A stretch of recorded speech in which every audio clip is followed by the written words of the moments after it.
verse 25, whom the Lord of hosts shall bless, saying, Blessed be Egypt, my people, and Assyria, the work of my hands, and Israel, mine inheritance.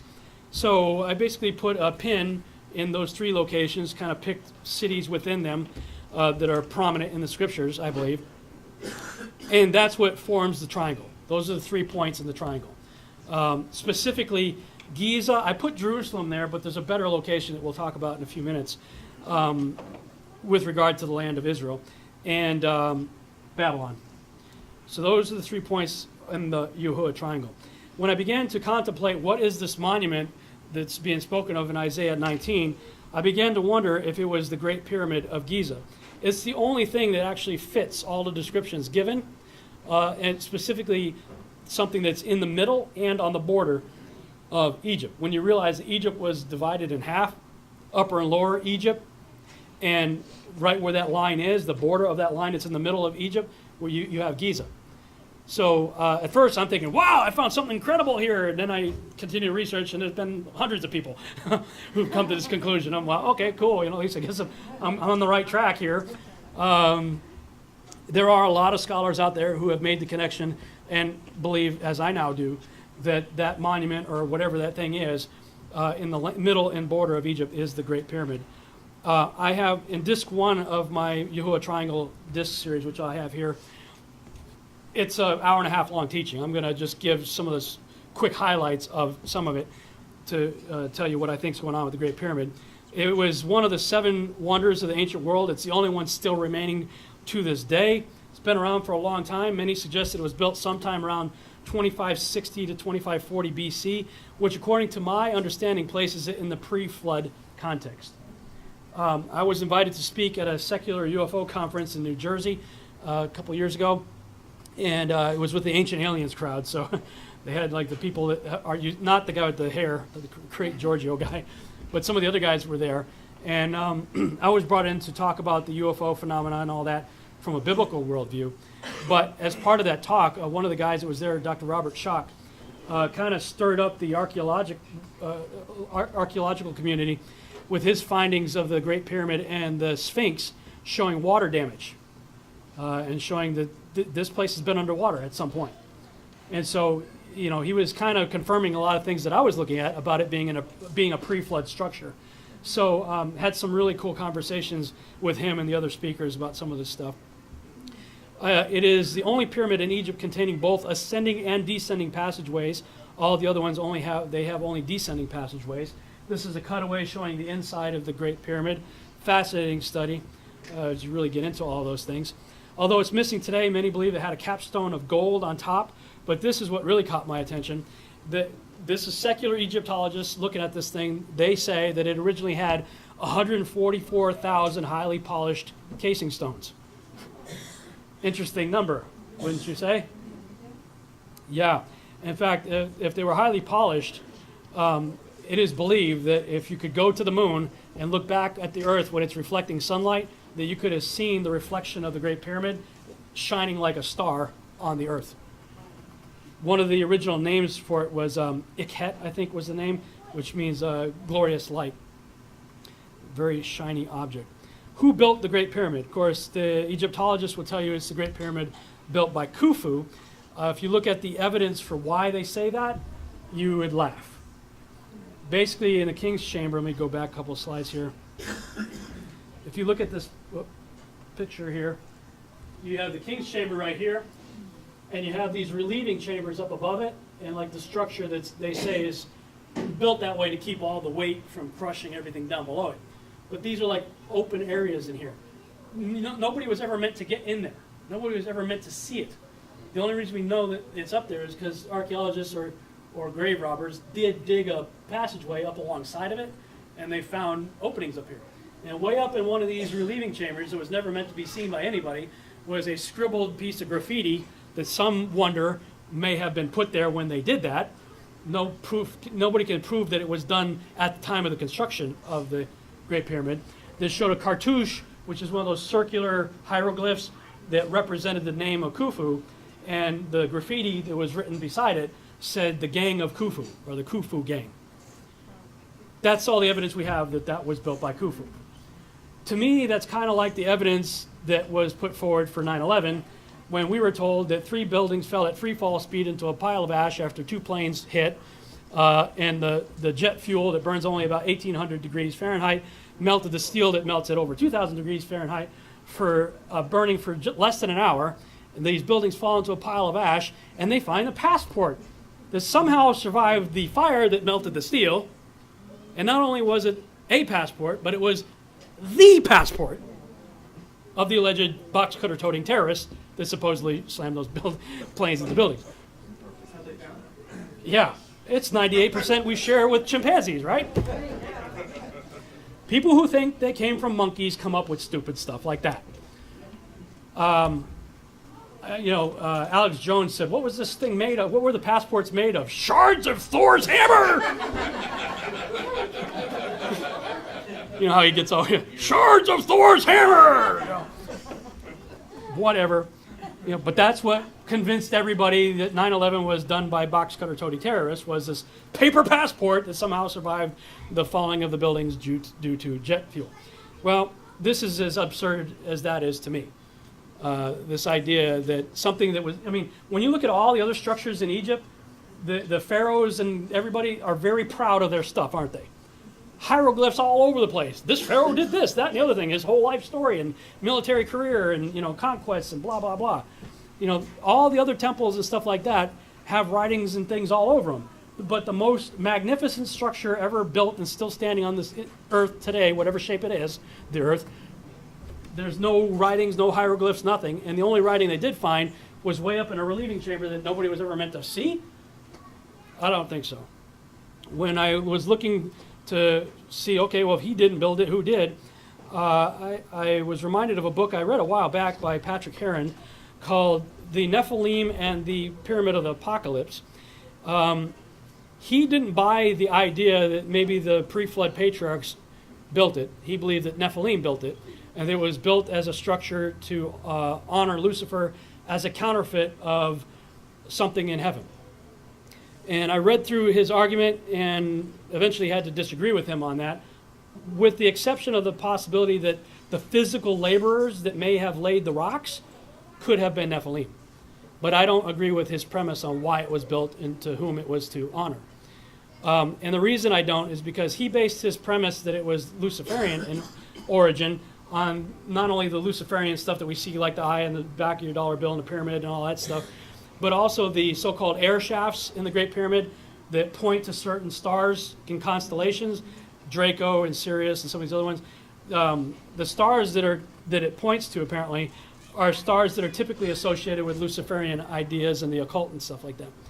That is, until you read books like The Gospel and the Stars by Joseph Seiss and The Witness of the Stars by E.W. Bullinger. When you read what these two gentlemen wrote, there's an original plan that God meant for the constellations, and it tells the gospel. It tells the whole plan of God in the constellations. And E.W. Bullinger divides up the 12 constellations and all that into, it's either three, I think it's 3 books with 4, it's 3 and 4 or 4 and 3, whatever the case may be. He divides them up into books, with each book representing a number of constellations, telling the whole story from one angle. The next book of constellations telling the story, just like the Gospels, Matthew, Mark, Luke, and John, tell the same story but from different perspectives. He say the constellations are telling them from different perspectives, but it's the whole plan of God. And now, where the Illuminati, the elite, the occultists will look at constellation like Orion and assign that to Nimrod and Osiris, the original meaning of Orion was the Redeemer, Yeshua. And so you see how the enemy basically counterfeited what the original intent was. I don't know that Patrick Heron, he has since passed away, I don't know that he ever read those books. I think if he would have read those books, he would have come to different conclusions. Because if the architect of the Great Pyramid is who I think it is, or the people that I think they were, then it's telling a whole different story. You can flip almost everything that Patrick Heron was saying and turn it around for a good story where he saw a bad story. But the idea that the stones themselves could have been laid by the Nephilim, I can buy that, because believe it or not, the Temple of Solomon was built by Nephilim. And if you don't believe me, open your Bible to 1 Kings chapter 9 and read who was conscripted to do the forced labor. It was the Amorites, the Hittites, Jebusites, all the same ites, and it even tells you these were the ones that Joshua and those guys failed to take out, they were conscripted as forced laborers. So these are the same people that are told, that the Israelites were told to utterly destroy over and over and over again, are the ones who built the Temple of Solomon. So I'm going, well, if they could be conscripted for that building, why couldn't they be conscripted for this building? You know, when you look through the synchronized biblically endorsed extra biblical text of Enoch, Joshua, and Jubilees, which I've compiled into one volume called Genesis in the synchronized biblically endorsed extra biblical text, you see that Enoch was, he was shown a whole lot of things when he was taken up into heaven. And he was to write all these things down into books and to teach them to his son Methuselah. It says, according to that which appeared to me in the heavenly vision, and which I have known through the word of the holy angels, and have learnt from the heavenly tablets. I know a mystery, and have read the heavenly tablets, and have seen the holy books. He was shown a whole lot, that he was to come back home, put down in writing, teach it to his son Methuselah, and these are all people who are of the house of Seth. Well, we have this text right here from Josephus in the Antiquities of the Jews. He's talking about the house of Seth. He says, they also were the inventors of that peculiar sort of wisdom which is concerned with the heavenly bodies and their order, and that their inventions might not be lost before they were sufficiently known. Upon Adam's prediction that the world was to be destroyed at one time by the force of fire, and at another time by the violence and quantity of water, they made two pillars. Again, that word can be monuments or whatever. The one of brick, the other of stone. They inscribed their discoveries on them both, that in case the pillar of brick should be destroyed by the flood, the pillar of stone might remain, and exhibit those discoveries to mankind. And also informed them that there was another pillar of brick erected by them. Now this remains in the land of Syria at Egypt to this day. That's the only thing that fits that description is the Great Pyramid. People who have studied it will show you that its various measurements and the various things there tell all about the earth and its place in the cosmos and things like that. Now, of course, myself and others have looked at that from the spinning heliocentric ball model, and there are a lot of very compelling things about the pyramid that would seem to indicate that. To my knowledge, nobody has decided to look at those measurements from the circular model, and I would be intrigued to find out what it would show if they did. So I'll just put it that way. When I originally did the teaching, all of my preconceived notions and findings were based on the ball, and so that's reflected in that video. But when you realize that Adam apparently had a vision of two destructions of the world, one by fire and one by water. And if the world was destroyed by fire, you know, they had the brick and they had the stone. If by water, the brick one would get washed away and the stone would remain. Well, guess which one's remaining? Why? Because the world was destroyed by water. Right. So, seems to fit. And looking at the pre-flood timeline, this is a chart that I've done in my Nephilim teachings and stuff like that, showing the initial incursion of angels in Genesis 6, 3550 BC and all that. Then, you know, you have the watchers being judged, bound, and buried. We'll get to that in a later teaching. Right on the 3,000 year time period, and Enoch is raptured right just prior to 3000 BC, right around that time frame right there. So it would have been somewhere in here, probably around the same time as the Aztec calendar stone showed up, that Enoch would have come back after his judgment with the watchers and all that took place, and then instructed Methuselah, and then the house of Seth got together and built in my opinion, they were the ones that built the Great Pyramid, or were at least the overseers of the building of it. Possibly the stones were laid by Nephilim. The question is, okay, if that's true, then why was the Great Pyramid built at that specific location? Why Giza? Well, when I started to look into what various Egyptologists and other people who have looked into this thought about that location, I kept finding scholars referencing ideas that the ancient Egyptians had, that was the place from which creation began. That creation began on the Giza Plateau. This is a book Graham Hancock wrote, Heaven's Mirror Quest for the Lost Civilization. And he talks about that. The creation of the world began at that location. It was known as an island. The Edfu tradition talks about that being the place creation of the earth was completed right there. So looking at the various traditions that people had regarding the Great Pyramid, specifically the people in Egypt themselves, the ancient Egyptians, I began to wonder, what if that's true? What if that is where the creation began? We see that it's one of three places important to God in the Yahuwah Triangle in Isaiah 19. So could that be, it's speculation, could that be that was the location from which Adam was pulled from the dust of the earth? Can't prove it, but there's a lot of interesting things that may point in that direction. The book of Hosea makes some interesting links with Egypt and creation, talking about Adam breaking the covenant, Hosea 6, 7, and talking about the northern kingdom, being caught in their sins and whatnot. It says that they will return to Egypt. Why? Because Israel has forgotten its maker.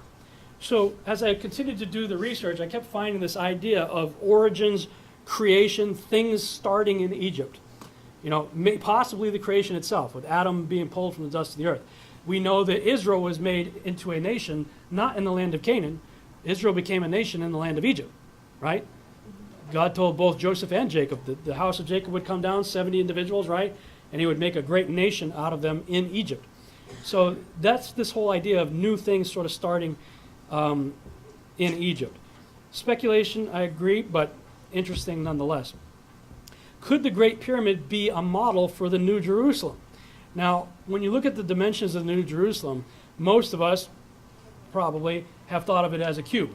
I know I did for the longest time. I was a cube guy. When you look at the dimensions, sure, I was thinking like the Borg ship on Star Trek, There was this big gold Borg ship kind of looking thing, big cube. But there are actually two shapes that fit the dimensions, a cube and a pyramid. And Patrick Heron was the first that I'd ever read that put forth the idea that the Great Pyramid could be a model on the earth of the New Jerusalem. He put that seed in my mind. I thought, okay, that's interesting. Doug Hamp was the one that actually pushed me over the edge on that. Some of his teachings and things that he studied out convinced me, yeah, I think the New Jerusalem is in the shape of a pyramid. If that's the case, then Patrick Heron, here's a video of his regarding his speculation on that. In chapter 21 of the book of Revelation, John describes a future city, the New Jerusalem, coming down out of heaven to earth. John describes this future city, the New Jerusalem, in great detail. Its brilliance was like a precious jewel, and the angel measured it with a golden rod. We are told of all the various stones it's made out of. We are told it has 12 gates made out of a single pearl each, and that the river of life flows out from the midst of it, etc. And at the end of this detailed description, John gives us the dimensions of this future city, and he says its length and its breadth and its height are the same. In today's measurements, that would be 1,500 miles long, 1,500 miles high, and 1,500 miles wide. This measurement has led many scholars to believe that the New Jerusalem is a cube, but there is one other geometric model that fits the criteria, and this is a pyramid. There is no question that the Great Pyramid is a truly unique and remarkable, some would say miraculous structure, certainly worthy of being an altar and pillar to the Lord. Taking all the evidence into account, it seems clear that the Great Pyramid of Giza is an earthly representation of the future New Jerusalem, the heavenly city which is to come down out of heaven from God. So when Isaiah spoke about an altar and pillar, he was referring to the Great Pyramid of Giza. And it's this Great Pyramid of Giza which is pointing forward into the future at this future pyramid city as described in great detail in chapter 21 of the book of Revelation. And this future New Jerusalem is pointing back at the Great Pyramid of Giza. There is a direct connection between the two. And when you consider the 144,000 stones and all that stuff in Revelation, I think there's a really good compelling case to be made that New Jerusalem would be the shape of a pyramid. And again, there are a number of other scholars who believe that as well. Of course, when I started to contemplate that, well, it looks completely ridiculous on a ball. In fact, it would wobble quite a bit. You know, this is I plotted this out on Google Earth. This is a 1,500-mile line on the ball. It's kind of bizarre. And if it's a spinning ball, you've got big problems too. Because that's the rough scale of what you end up with on a spinning ball. I don't know. I'm just saying, it may make a lot more sense on the flat Earth.